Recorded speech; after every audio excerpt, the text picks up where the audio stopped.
person you're calling is not answering. మరోసారి ప్రయత్నం చేద్దాం, ఎందుకంటే అనుకోకుండా చేస్తున్నాం కాబట్టి. నాకు లేడీకి లేచింది ఎప్పరుగా అన్నట్లు నాకు ఒకటి అది ఉంటుంది. నమస్తే నమస్తే నమస్తే అన్న, మన డిస్టర్బ్ చేసిందేమో. అన్న డిస్టర్బెన్స్ ఉందన్నా, మీకు ఎప్పుడో ఒకసారి చెప్తారు మీరు disturbance. Thank you very much. మరి లైవ్ లో ఉన్నారు మీరు? అవునా, లైవ్ తీసుకున్నా ఒక, అంటే మన వెంకటేష్ అన్నని ఆయన ఏమనుకొచ్చిండంటే పద్మశాలకు చాలా అన్యాయం జరుగుతూ ఉన్నది. అవును, ఇవాళ కొండ సురేఖ లాంటి ఒక మంత్రి ఉండి కూడా పద్మశాలకు అన్యాయం జరుగుతూ ఉంటుందంటే, మొన్న నాకు సీనన్న మొత్తం సిరిసిల్లలో వాళ్ళ దుస్థితి అంత పరిస్థితి అంతా కూడా చూపెట్టిండు. వాళ్ళ నాన్నని ఆల్రెడీ చూస్తా, అదంతా కూడా మిషనరీ అదంతా కూడా ఎంత ఇబ్బంది ఉన్నది చూస్తూ ఉంటే, ఆ డస్ట్ అదంతా కూడా. మరి దాని మీద ఒకసారి సీనన్న అడుగుదాము, తెలుసుకుందాం, ప్రజలకు కూడా తెలవాలి కదా. అన్న, ఎట్లా ఉన్నది ఈ సిరిసిల్లలో నేతన్నల యొక్క, నేత కార్మికుల యొక్క పరిస్థితులు ఎట్లా ఉన్నాయి ఒక్కసారి వివరించాలి మన వికేఆర్ టీవీకి. ఓకే అన్న, ఇప్పుడు ఏం లేదు, సిరిసిల్ల పరిస్థితి చూస్తుంటే ఒకప్పుడు వస్త్ర పరిశ్రమ తోటి, కాటన్ టెక్స్టైల్ తోటి మంచిగా విలసిల్లినటువంటి పరిశ్రమ. ఎప్పుడైతే ఈ బీఆర్ఎస్ ప్రభుత్వం వచ్చిందో ఉన్నటువంటి కొన్ని తరాల నుంచి వచ్చినటువంటి వ్యవస్థను మొత్తం నాశనం చేసింది బీఆర్ఎస్ పార్టీ వాస్తవంగా. ఎందుకంటే బతుకమ్మ చీరలు అని చెప్పేసి ఆ బతుకమ్మ చీరలతోటి మభ్య పెట్టి కమిషన్ల కోసం మిగతా కొంతమంది బీఆర్ఎస్ కు సంబంధించినటువంటి నాయకుల లబ్ధి కోసం తప్ప అక్కడ ఉన్నటువంటి మ్యాక్స్ సంఘాలన్నీ కూడా ఆ బీఆర్ఎస్ హయాంలో కొంతమంది చేతుల్లో పెట్టుకొని మిగతా వస్త్ర పరిశ్రమ ఈ రోజు కుప్ప కూలింది. ఇప్పుడు ఉన్నటువంటి అక్కడ ఉన్నటువంటి సాంచాలు అంటారు, పవర్ లూమ్స్ అనేటువంటి ఏవైతే పరిశ్రమ ఉందో అవన్నీ సాంచాలు అంటారు. ఇవాళ ఇనుప తుక్కు కింద కేజీల చొప్పున అమ్మేస్తున్నారని అంటే ఎంత దుస్థితి తలెత్తిందో అర్థం చేసుకోవచ్చు. చూడు ఎంత దారుణం అది ఒకటి. రెండవది, అక్కడ ఉన్నటువంటి కాటన్ పరిశ్రమ ఆల్రెడీ ఇక్కడ నుంచి తరలి వెళ్ళిపోయి తమిళనాడు సైడ్ వెళ్ళిపోయింది. అక్కడ ఇప్పుడు సైజింగ్ పరిశ్రమ అనేటువంటిది కంప్లీట్ గా మూతపడ్డటువంటి పరిశ్రమ ఉంది. ఒకప్పుడు ఈ మన ఏమంటాము ఇప్పుడు ఈ నైటీల కోసం గాని లేకపోతే ఆ కాటన్ రా కాటన్ అనేటువంటి తయారది గుడ్డ, ఆ ముత్క గుడ్డను తీసుకొచ్చేసి ఇక్కడ హైదరాబాద్ లో ప్రాసెసింగ్ చేసేసి దానికి కలర్లు అద్ది రకరకాలుగా, ఒకటి ఏంటంటే కర్టెన్స్ కి కావచ్చు, హాస్పిటల్ కి కావచ్చు, ప్రాసెసింగ్ చేసేసి దాన్ని వివిధ రకాలుగా అమ్మేటువంటి వ్యవస్థ ఉండేది. అట్లాంటిది ఈ రోజు సిరిసిల్లలో నూలు అంటే కాటన్ తోటి తయారైనటువంటి గుడ్డ అనేటువంటిది సిరిసిల్లలో తయారు కావడం లేదు. అంటే అది బీఆర్ఎస్ ప్రభుత్వం చేసినటువంటి ఒక లోపభూయిష్టమైనటువంటి విధానం, పెద్ద తప్పిదం అది.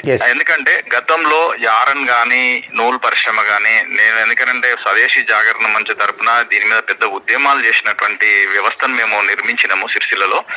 దాని మీద ఈ ఏందనంటే ఈ యారన్ అనేటువంటిది ట్రేడ్ మార్కెట్ తోటి రిలేషన్ అయి ఉంటుంది.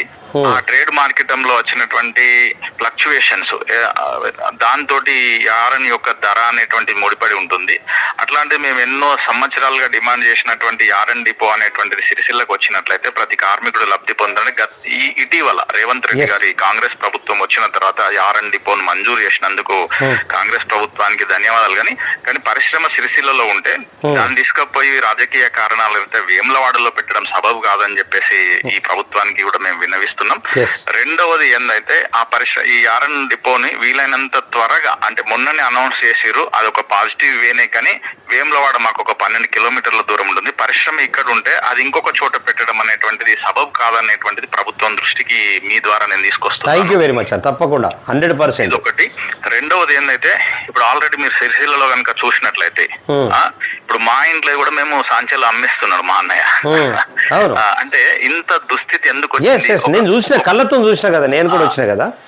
అయితే ఇప్పుడు టెక్సో పరిశ్రమ నడుస్తుంది. అయితే ఇప్పుడు ఏం చేసిరంటే, మేము గతంలో కూడా electricity regulatory commission Singareni Bhavan లో గానీ వివిధ అవకాశాలు ఎలక్ట్రిసిటీ రెగ్యులేషన్ టారిఫ్ విధానంలో ఏదైతే ఉందో గతంలో జీవో 315 అనేటువంటిది చంద్రబాబు ప్రభుత్వం తీసుకొచ్చినటువంటి ధర్మిల, దానికి 50% సబ్సిడీ, ఇది ఒక కాటేజ్ పరిశ్రమ, కుటీర పరిశ్రమగా దాన్ని తీసుకున్నప్పుడు ఒక 50% సబ్సిడీ అనేటువంటిది గతంలో టీడీపీ చంద్రబాబు హయాంలో జరిగినటువంటి దాన్ని వైఎస్ రాజశేఖర రెడ్డి గారి ప్రభుత్వం మేము విన్నవించినప్పుడు వారిని స్వయంగా మేము కలిసినాం.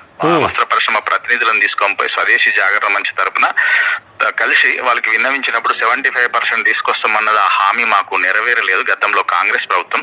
ఇప్పటికైనా ఈ ప్రభుత్వం కూడా 75% సబ్సిడీ ఆ పరిశ్రమకి ఇచ్చినట్లయితే కొంతవరకు నిలదొక్కుంటుంది.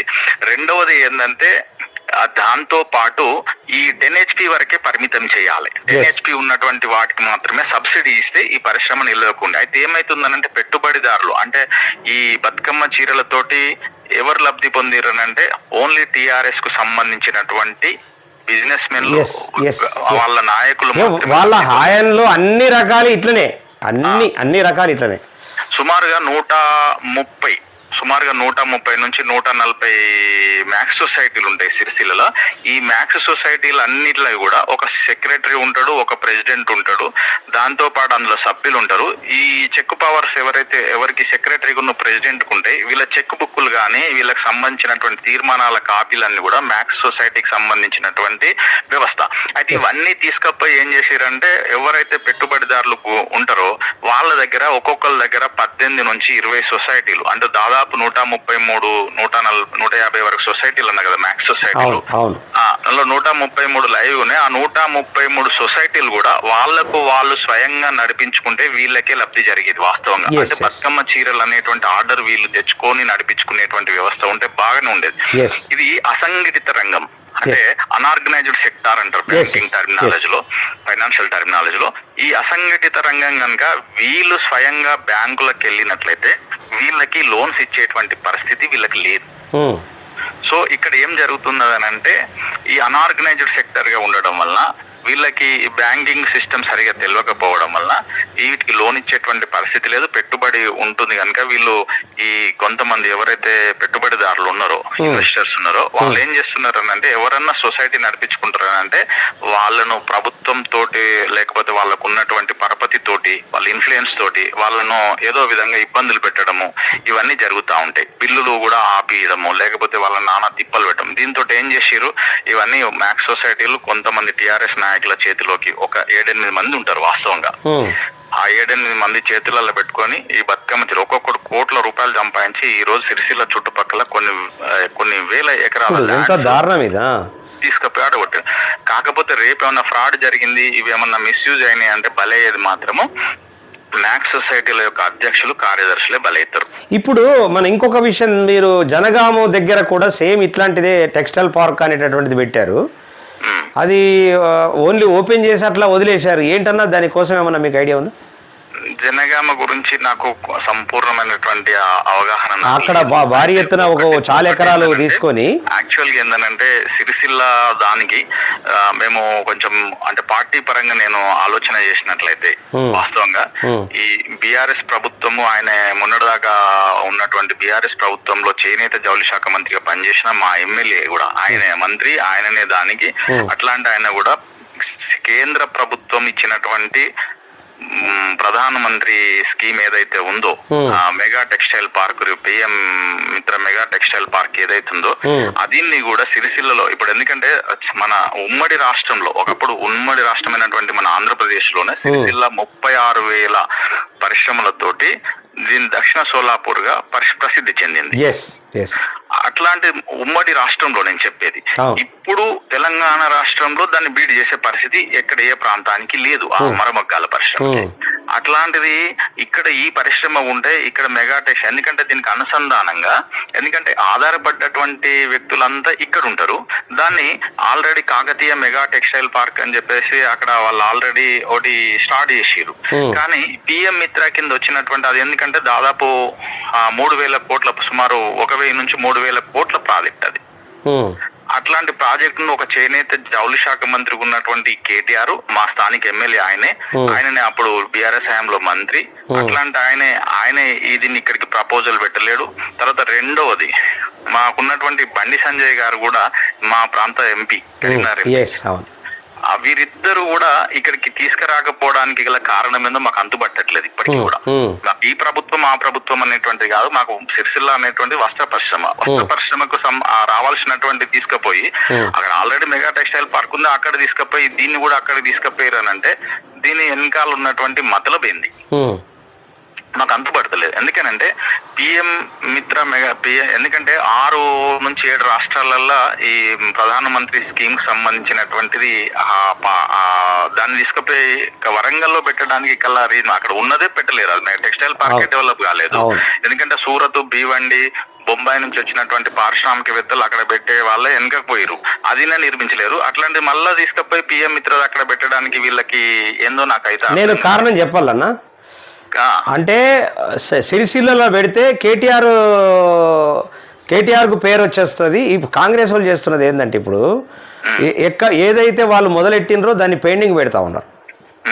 ఏదైతే మొదలెట్టినరో దాన్ని పెండింగ్ పెట్టి ఇంకొకటి అలాగే ఇంకొక దగ్గర ఆలోచిస్తున్నారు. అలాంటి అది తప్పు కదా. అదే ఇప్పుడు మా ప్రాంత ఎంపీ ఇప్పుడు మొన్నటి దాకా ఉన్నటువంటి అంటే ఈ ఎంపీ ఎలక్షన్స్ జరగక ముందు బండి సంజయ్ గారు మా స్థానిక ఎంపీ, తర్వాత చేనేత జౌళి శాఖ మంత్రి ఈయన. ఎందుకంటే రాష్ట్ర ప్రభుత్వం ల్యాండ్ అనేటువంటిది ఇచ్చినట్లయితే కేంద్ర ప్రభుత్వం అక్కడికి తీసుకొచ్చేటువంటి విధానం ఉండేది. దీని వెనుక మెయిన్ ప్రధానమైనటువంటి విఫలమైనది ఎవరంటే కేటీఆర్ గారు. రెండవది మరి బండి సంజయ్ అన్న కూడా కొంచెం ఆలోచన చేసి మా స్థానికులతోటి చేస్తే బాగుండేదేమో అని మాకు అనిపిస్తుంది. ఎందుకంటే ఆ పరిశ్రమ కనుక సిరిసిల్లకు వచ్చేస్తే, సిరిసిల్లలో ఏంటంటే ఆల్రెడీ సారంపల్లిలో టెక్స్టైల్ పార్క్ అనేటువంటిది ఉంది. తర్వాత ఇప్పుడు బైపాస్ పెద్దూరు బైపాస్ అనుకొని ఇప్పుడు అక్కడ కూడా ఏంటంటే అప్పరెల్ పార్క్ ఉంది. అదే ప్లేస్ లో దీనికి ఏంటంటే 1000 ఎకరాల స్థలాన్ని కనుక ప్రభుత్వం కనుక ఇచ్చి ఆ పరిశ్రమని ఇక్కడికి తీసుకొచ్చి ఉంటే ఇవాళ సిరిసిల్లలో ఈ దుస్థితి ఉండదు. అదొకటి మెయిన్ ప్రధాన కారణం. రెండవది ఇప్పుడు R&D డిపో ఏదైతే ఉందో కూడా సిరిసిల్లలో జరిగేది అదే. ఇప్పుడు ఉన్నది ఏంటంటే కేటీఆర్ సిరిసిల్లకు ఉంటాడు, ఈయన స్థానికుడు కాదు. యాక్చువల్ గా ఈయనకు మా స్థానిక సమస్యలే పట్టవు కేటీఆర్ అనే టైంకి. ఆయన ఎంతసేపు రాజకీయ లబ్ధి కోసం ఇక్కడ ఇసుక కోసమో గ్రానైట్స్ కోసమో లేకపోతే ఎట్లా లబ్ధి పొందామని తప్ప సిరిసిల్లకు ఆయన వచ్చిన పాపన్న చాలా తక్కువ వచ్చింది కూడా. మా సిరిసిల్ల ప్రాంతం డెవలప్ కాకపోతుంది అనేటువంటి ఆలోచన అందరు అనుకుంటారు. డెవలప్ అయింది సిరిసిల్ల, కేటీఆర్ ఉన్నాడు అనుకున్నాం. మా దగ్గర డెవలప్మెంట్ ఏం లేదు వాస్తవంగా చెప్పాలంటే. ఏవో కాలేజో లేకపోతే అవి తీసుకొస్తే, ఎందుకంటే మంత్రి కనుక చెప్పుకోవడానికి కొన్ని అవసరం కనుక పెట్టుకున్నాడు. కానీ ఇక్కడ ఉన్నటువంటి సహజ వనరులతోటి ఎంత నష్టం చేసిండో మాకు తెలుసు. ఇసుక తరలింపు జరిగింది, గ్రానైట్ తరలింపు జరిగింది. దీంతో ప్రకృతి పర్యావరణం తోటి రాబోయే భవిష్యత్తు తరాలకి ఇది ఒక శాపం లాగానే పరిగణిస్తుంది. రెండవది ఏంటంటే ప్రభుత్వం ఉన్నటువంటి భూములన్నీ కూడా కబ్జాలు చేసిరు. ఆ కబ్జాల కింద ఇప్పుడు ఉన్నటువంటి కలెక్టర్ గారు కానీ రెవెన్యూ అధికారులు సరైనటువంటి చర్యలతోటి ఎంతో మంది జైళ్లకు పంపిస్తుండో మాకు ఇప్పుడు తెలుస్తుంది. వీళ్ళ భూ భాగవతాలన్నీ కూడా ఆల్రెడీ టిఆర్ఎస్ కు సంబంధించినటువంటి చైర్మన్ తమ్ముడు గాని, అంటే బినామీ చైర్మన్ తమ్ముడు, తర్వాత కొంతమంది టిఆర్ఎస్ నాయకులు కూడా జైల్లో పాలవుతున్నారు. మా కలెక్టర్ సందీప్ కుమార్ ఎవరైతే ఉన్నారో సరైనటువంటి చర్యలు తీసుకుంటుండో మంచి పని చేస్తున్నాడు అని చాలా పబ్లిక్ నుంచి కూడా మెచ్చుకుంటున్నారు. రెండవది ఇంకోటి ఏందనంటే ఇప్పుడు ఈ వస్త్ర పరిశ్రమ నిలదొక్కుకోవాలంటే ఇప్పుడు ఉన్నటువంటి ప్రభుత్వం కొన్ని కఠినమైనటువంటి చర్యలు తీసుకోవాల్సినటువంటి అవసరం ఎంతైనా ఉంది. ముఖ్యంగా ఈ విద్యుత్ సబ్సిడీ అనేటువంటిది టారిఫ్ ని తగ్గించాలి, 10 HP వరకే మరి పరిమితం చేయాలి. దీంతో ఏమైతుందంటే 10 HP లేకపోతే అంటే పెట్టుబడిదారులు ఎవరైతే ఉన్నారో వాళ్ళ దగ్గర ఉన్నటువంటి డబ్బులతోటి వాళ్ళే పవర్ లూమ్స్ వేయించుకొని బీహార్ నుంచి లేకపోతే బెంగాల్ నుంచి కార్మికులను తీసుకొచ్చుకొని వాళ్ళు ఏం చేస్తున్నారంటే వాళ్ళే ఒక్కొక్కరు 100 జోడీలు అంటే 200 ఇండస్ట్రీస్ 200 పరిశ్రమలను వాళ్ళే పెట్టేసుకుంటూ ఒక్కొక్కరు ఈ చిన్న చిన్న కాటేజ్ పరిశ్రమ ఏదైతే ఉందో వీళ్ళకి వచ్చే లబ్ధిని వాళ్ళే కొల్లగొడుతున్నారు. ఇక ఏదన్నా సమస్య రాగానే కార్మికులు ఆత్మహత్యలు చేసుకున్నటువంటి గతంలో ఒక 3 పేజీలుగా చాలా మంది కార్మికులు ఆత్మహత్యలు చేసుకున్నటువంటి సందర్భాలు ఉన్నాయి. ఇది రాష్ట్ర వ్యాప్తంగా కాకుండా ప్రపంచ వ్యాప్తంగా కూడా ఒక సంచలనం రేకెత్తింది సిరిసిల్ల. అప్పుడు కూడా మేము స్వదేశీ జాగరణ మంచు తరపున మేము ఖచ్చితంగా అట్లనే పోరాడి అప్పుడు ఉన్నటువంటి ఢిల్లీ ముఖ్యమంత్రి అయినటువంటి సుష్మా స్వరాజ్ గారిని కూడా తీసుకొచ్చేసి ప్రధానమంత్రి మన్మోహన్ సింగ్ దృష్టికి కూడా తీసుకెళ్లినటువంటి సందర్భాలను కొన్ని చర్యలు తీసుకుంది అప్పుడు ఉన్నటువంటి కాంగ్రెస్ ప్రభుత్వం. ఇప్పుడు కూడా అదే కాంగ్రెస్ ప్రభుత్వం ఉన్నది కనుక ఈ ఇండస్ట్రీ ఏదైతే ఉందో దీన్ని కాపాడాలంటే, సిరిసిల్ల మనగలగాలనంటే ఒకటే చేయాలి, 10 HP వరకే సబ్సిడీ ఇవ్వండి. ఆ సబ్సిడీని ఇంకా టారిఫ్ రేట్ ఏదైతుందో 10 HP వాటికి ఉన్నటువంటి వాటికి టారిఫ్ రేటుని తగ్గించాలి, దాన్ని కుటీర పరిశ్రమగా భావించి. ఒకే ప్లేస్ లో ఒక 20కి మించి అంటే 10 జోడీల వరకు 10 HP అంటే ఒక 20 జోడీలు నడుస్తాయి. అంటే మోర్ దాన్ దట్ ఉంటే అంటే 10 HP కంటే ఎక్కువ ఉన్నటువంటి వాళ్ళకి ప్రభుత్వము ఏ రేట్ అయితే టారిఫ్ పెట్టుకుంటుందో వీళ్ళకి ఇచ్చే సబ్సిడీ వాళ్ళకి ఇవ్వకుండా, లేదు అనుకుంటే 10 HP వరకే సబ్సిడీ ఇచ్చి మిగతా అది నార్మల్ గా తీసుకుంటే ప్రభుత్వానికి కూడా లాభం జరుగుతుంది. ఈ ఇండస్ట్రీని నార్మల్ అంటే సాధారణమైనటువంటి వ్యాపారం చేసుకునేటువంటి వాళ్లకు లబ్ధి జరుగుతుంది అనేటువంటిది ప్రధానమైనటువంటి డిమాండ్. తర్వాత అట్లనే కేంద్ర ప్రభుత్వం మంత్రివర్యులు ఉన్నటువంటి బండి సంజయ్ కుమార్ గారు కూడా ఇక్కడ నుంచి మా నుంచి ప్రాతినిధ్యం వహిస్తున్నారు కనుక ఇక్కడ ఏందనంటే ఇప్పుడు రైల్వేస్ కు సంబంధించినటువంటి కానీ తర్వాత హాస్పిటల్లకు సంబంధించినటువంటిది కానీ ఈ గుడ్డను అక్కడికి తయారు చేసేటట్టు ఇక్కడికి కాటేజ్ పరిశ్రమ మన కాటన్ పరిశ్రమను కూడా పునరుద్ధరించాలని చెప్పేసి మేము వారిని రిక్వెస్ట్ చేస్తున్నాం, సంజయ్ గారిని. తప్పకుండా అన్న, థ్యాంక్ యూ వెరీ మచ్. ఎందుకంటే మీరు అనేక విషయాల మీద అంటే నేతన్నలకు జరుగుతున్నటువంటి అన్యాయము, వాళ్ళకు కావలసినటువంటి ఏదైతే వసతులు వాటన్నిటి మీద ఖచ్చితంగా ప్రభుత్వం దృష్టికి ఖచ్చితంగా మన వీకేఆర్ టీవీ తీసుకుపోతుంది. డెఫినెట్గా అటువైపు కొట్లాడుతుంది కూడా. డెఫినెట్గా మీరు అనేక విషయాల మీద చాలా స్పష్టంగా చెప్పిర్రు. Thank you very much.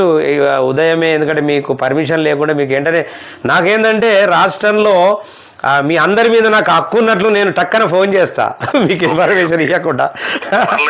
ఈ సమస్యను పబ్లిక్ లోకి తీసుకుపోయినప్పుడు మేము మాట్లాడడంలో మీరు అడగడంలో ఏ టైం అయినా చేయొచ్చు. ఎందుకంటే నా ఒక్కరి సమస్య అనేటువంటిది కాదు, ఈ సిరిసిల్ల ప్రాంత వాస్తవ్యుడుగా మనం పుట్టిన గడ్డకి ఏదో ఒక మంచి చేయాలనేటువంటి ఒక తాపత్రయం తోటి గత కొన్ని ఏళ్ల నుంచి మేము ఫైట్ చేస్తున్నాం. తప్పకుండా మీరు కూడా ముందుకు తీసుకెళ్ళండి. ప్రాంతానికి మా ప్రాంతానికి ఏదైనా మంచి జరుగుతుందంటే ఎవరు చేసినా కూడా మేము ఆహ్వానిస్తాం. తప్పకుండా అన్న, thank you very much. Thank you very much అన్న. ఎందుకంటే అనేక విషయాలు, ఎందుకంటే లైవ్లో ఆల్రెడీ చాలామంది ఆల్రెడీ వెయిటింగ్ చేస్తూ ఉన్నారు. Thank you very much. మీకు అనేక విషయాలు, ఎందుకంటే దాని మీద ఆల్రెడీ మా వెంకటేష్ అన్న తీసుకురావడము ఇమీడియట్లీ నాకు లేదు. ఎందుకంటే మనకు రాష్ట్ర వ్యాప్తంగా అన్ని కులాలలో మీలాంటి అద్భుతమైనటువంటి అన్ని రకాల అంటే ఎనాలిసిస్ చేసి మేధాశక్తి ఉన్నటువంటి వాళ్ళు నాకు ఉన్నారు. కాబట్టి మీరు అనేక విషయాల మీద పద్మశాలీలకు నేతన్నలకు జరుగుతున్నటువంటి అన్యాయం మీద చాలా వివరించారు. డెఫినెట్గా ఇది సంజయ్ అన్న కూడా ఆలోచించాలా, కాంగ్రెస్ ప్రభుత్వం కూడా ఇమీడియట్లీ దీని మీద చర్య తీసుకొని దీనికి కావలసినటువంటి నేతన్నలకు కావలసినటువంటి అనేకం వాళ్ళు ఆల్రెడీ ఆ సదుపాయాల్ని కల్పించాలని చెప్పేసి కోరుతా ఉంది VKR TV. Thank you very much అన్న, మీరు లైవ్కి వచ్చినందుకు. మోరా శ్రీనివాస్ అన్న మరి చాలా విషయాల మీద చెప్పిండు. థ్యాంక్ యూ వెరీ మచ్ అన్న. థ్యాంక్ యూ అన్న, థ్యాంక్ యూ, ధన్యవాదాలు. ఇది అంటే ఎంత క్లారిటీగా ఎంత అద్భుతంగా మరి సీనన్న ఆల్రెడీ చెప్పాడు శ్రీనివాస్ గారు. ఎందుకంటే ఆయనకు అపారమైనటువంటి నాలెడ్జ్ ఉంది, అపారమైనటువంటి అంటే ప్రతి దాని మీద పట్టు ఉన్నది. అలాంటి వాళ్ళు మనకు రాష్ట్రంలో అన్ని కులాలలో మనకు ఆల్రెడీ పరిచయాలు ఉన్నాయి. వాళ్ళందరిది కూడా వాళ్ళ సమస్యల్ని ఖచ్చితంగా వీకేఆర్ టీవీ బయటకు తీసుకొస్తుంది. ప్రతిదీ కూడా ఏ వర్గం ఏ కులమైనా ఖచ్చితంగా తీసుకొచ్చి ప్రభుత్వం దృష్టికి తీసుకుపోవడానికి ప్రయత్నం చేస్తుంది. Thank you very much సీనన్నకు.